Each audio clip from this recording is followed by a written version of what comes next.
दोस्तों मैं भी एक माँ हूँ, मेरी 4 साल की बेटी है। जब मेरी बेटी मेरे पेट में थी तब से ही मेरे अंदर एक डर था कि क्या मैं वापस डिलीवरी के बाद अपनी बॉडी को शेप में ला पाऊंगी या फिर हमेशा के लिए मेरा शरीर पूरी तरीके से खराब हो जाएगा। और आप में से भी बहुत सारी महिलाएं ऐसी होंगी जिन्होंने बेबी डिलीवर कर दिया है और उनका वेट काफी ज्यादा गेन हो गया है। अब वो टेंशन में रहती हैं कि किस तरीके से मैं अपने शरीर को दोबारा रिवर्स कर पाऊंगी और नॉर्मल उसे शेप दे पाऊंगी। आप बिलीव नहीं करोगे, डिलीवरी के बाद मेरा खुद का जो वेट है वो 80 किलो के आसपास तक चला गया था और मैं इतना ज्यादा टेंस हो गई थी कि मैं इसे कैसे कम करूंगी। लेकिन डेली कंसिस्टेंसी के साथ मैंने बताए हुए आज जो मैं योगासन आपको बताऊंगी इन्हीं का मैंने अभ्यास किया था और आप विश्वास नहीं मानोगे, 2 महीने के अंदर मैंने अपनी बॉडी को काफी हद तक शेप में भी ला दिया था और मैंने 5 से लेकर 8 किलो तक अपना वजन भी कम कर लिया था। और एक चीज जो आपको ध्यान रखनी है कि डिलीवरी के बाद अगर आपकी बॉडी शेप में नहीं आ रही है तो याद रखो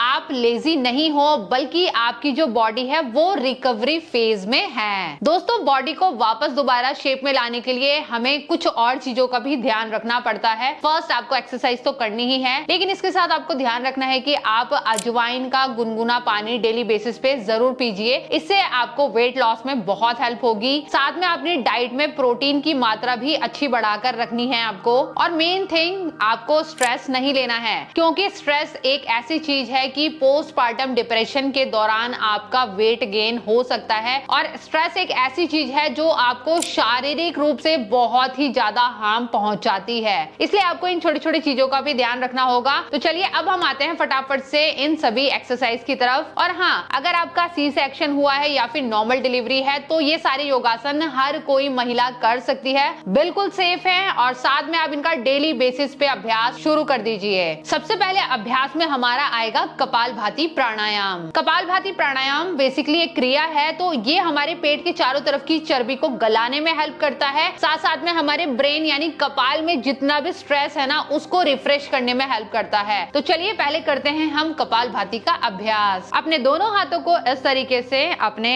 नीज पे रखेंगे, कमर गर्दन बिल्कुल सीधी रहेगी। हाथ को आप चिन्ह या ज्ञान मुद्रा में रख सकते हो, बिल्कुल स्ट्रेस नहीं लेना है। बहुत ही सिंपल ये योगासन होने वाले हैं। आंखें आप बंद कर रहे हैं या खुली रखें, पूरी आपकी चॉइस है। अब यहीं से आपको नोस्ट्रल से सांस को बाहर छोड़ते हुए आना है, पेट को अंदर की तरफ प्रेशर देते हुए। इसी को हम कपालभाति कहते हैं। तो अभी मैं आपको अभ्यास करके दिखाती हूँ।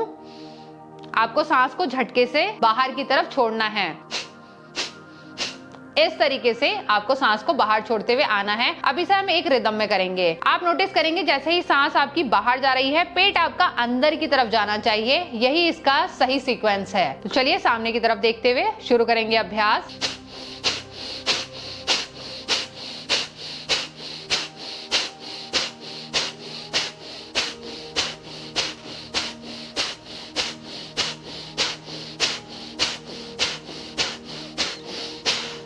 रिलैक्स। एक चीज जिसका आपको ध्यान रखना है कि अगर आपका सी सेक्शन हुआ है यानी ऑपरेशन से बेबी डिलीवर हुआ है और आपके टाकों में किसी तरीके की कोई प्रॉब्लम आ रही है यानी नॉर्मल नहीं है, तो उस दौरान आप इस एक्सरसाइज को यानी इस प्राणायाम को नहीं करेंगे। जब तक आपके टाके पूरी तरीके से हील नहीं हो जाते हैं तब तक आपको नहीं करना है। इस चीज का आपको ध्यान रखना होगा। तो ये था हमारा कपालभाति का अभ्यास। तो आपको पहले राउंड में 100 स्ट्रोक्स लेते हुए आने हैं, यानी 100 बार सांस को छोड़ते हुए आना है। इसी तरीके से आप इसे 3 बार रिपीट करते हुए आएंगे।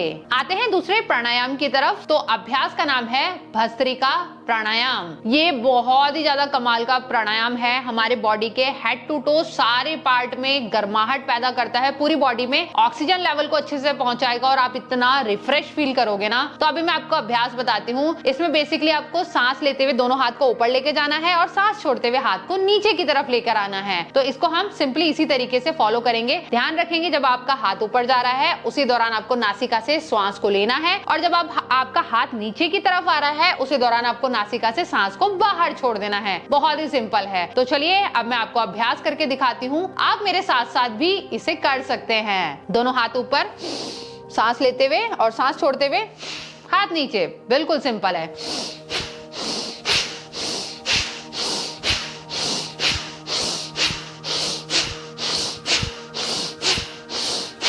तो देखा आपने कितना सिंपल अभ्यास है भस्त्रिका प्राणायाम का। तो भस्त्रिका प्राणायाम को भी आपको 100 गिनती तक ऊपर नीचे इस तरीके से करते हुए आना है और इसे भी आप टोटल 3 बार रिपीट करेंगे। तो अब हम आते हैं यहाँ से तीसरे योगासन की तरफ। अभी तक हमने करे थे 2 प्राणायाम यानी ब्रीथिंग एक्सरसाइज, तो अब हम आएंगे योगासन की तरफ। सबसे पहला और सेफ जो हमारा योगासन रहेगा वो है चक्की चालन। चक्की चालन के लिए बेसिकली आपको दोनों पैरों को सामने की तरफ इस तरीके से खोल देना है। कमर गर्दन आपकी बिल्कुल सीधी रहनी चाहिए, इसका आप ध्यान रखेंगे। हाथों को इंटरलॉक करते हुए अब यहीं से पूरा इस तरीके से घुमाते हुए आपको चक्की चलानी है।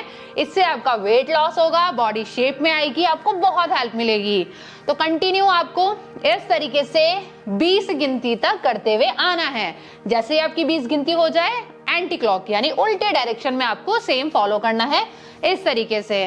तो आप ध्यान रखेंगे 20-20 गिनती के हिसाब से आप इसे करते हुए आएंगे और टोटल आप इसे 3 बार रिपीट कर लेंगे। अगला योगासन हम करेंगे लेटकर। सिंपली आपको अपनी मैट पर लेट जाना है। अभ्यास का नाम रहेगा हमारा उत्थान पादासन, यानी अपने दोनों पैरों को 20 डिग्री एंगल में ऊपर की तरफ उठा लेंगे। अपने दोनों हाथों को सबसे पहले कमर के नीचे इस तरीके से सेट कर लेंगे। अब यहीं से दोनों पैरों को सांस भरते हुए इस तरीके से हल्का सा ऊपर की तरफ उठा लेंगे और यहीं पर आपको 30 सेकेंड यानी 30 सेकंड तक होल्ड करते हुए आना है उत्थित पादासन में। उसके बाद धीरे से अपने दोनों पैरों को नीचे की तरफ लेकर आएंगे। ये दिखने में जितना आसान लगता है, जब आप इसका पहले या दूसरी बार अभ्यास करेंगे तो थोड़ा सा आपको डिफिकल्टी आ सकती है, क्योंकि जो अपने दोनों पैरों का भार है वो पूरा का पूरा आपके पेट पर जाता है। तो आप इसे स्टार्टिंग में 20 मिनट कर सकते हैं, लेकिन प्रैक्टिस में जब आप आने लग जाओगे तो 30 सेकंड तक आप जरूर इसमें रुक के रखें, यानी 20 सेकंड से आपको 30 सेकंड में शिफ्ट होना है। तो इसका अभ्यास भी आप टोटल 3 बार रिपीट करते हुए आएंगे। आते हैं अब यहीं से अंतिम अभ्यास की तरफ, जिसे हम बोलते हैं नौकासन यानी बोट पोज। बोट पोज के लिए हमें बॉडी के अपर और लोअर पार्ट को लिफ्ट करना है अपने बट पोर्शन के एरिया में। सांस को भरते हुए दोनों हाथ सामने की तरफ लाएंगे।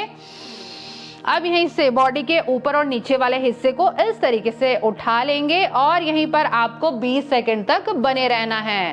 उसके बाद धीरे से अपने हाथों को इस तरीके से पेट के पास रखते हुए रिलैक्स कर देंगे। तो नौकासन का अभ्यास भी आपको 3 बार रिपीट करते हुए आना है। तो दोस्तों ये थे कमाल के हमारे कुछ ऐसे एक्सरसाइज और प्राणायाम जिनके द्वारा आप अपने बॉडी को दोबारा वापस शेप में ला सकते हो। और एक चीज जिसका आपको ध्यान रखना है कि कंसिस्टेंसी इज द की, यानी आपको इसे ब्रेक नहीं करना है, डेली बेसिस पे इनका अभ्यास करना है। और एक चीज जो कि मैंने अभी आपको स्टार्टिंग में बताया था कि आप क्या खाते हैं वो चीज बहुत मैटर करती है। तो आप घर का हेल्दी खाना खाएं। और बहुत सारे लोगों का एक मिथ होता है कि डिलीवरी के बाद उनको ज्यादा अमाउंट में घी या तली हुई चीजें खानी चाहिए, उससे आपका लैक्टेजन बढ़ेगा या फिर वो आपके शरीर में ताकत देगा। तो आप ऐसा नहीं करेंगे। आपको हर चीज खानी है, लेकिन एक लिमिट आहार में यानी लिमिट मात्रा में सभी चीज को ग्रहण करना है और सारे न्यूट्रिशन को आपको अपने भोजन के साथ ग्रहण करना है। क्योंकि घी वाली जो चीजें होती हैं ये काफी ऑयली होती हैं और ये हमारी बॉडी में फैट को कंज्यूम करती है। इसलिए जैसा मैंने आपको बताया सारे न्यूट्रिशन को लीजिए और बराबर मात्रा में लीजिए। और पानी आप जितना ज्यादा पिएंगे उतना ही आपके शरीर के लिए अच्छा रहेगा।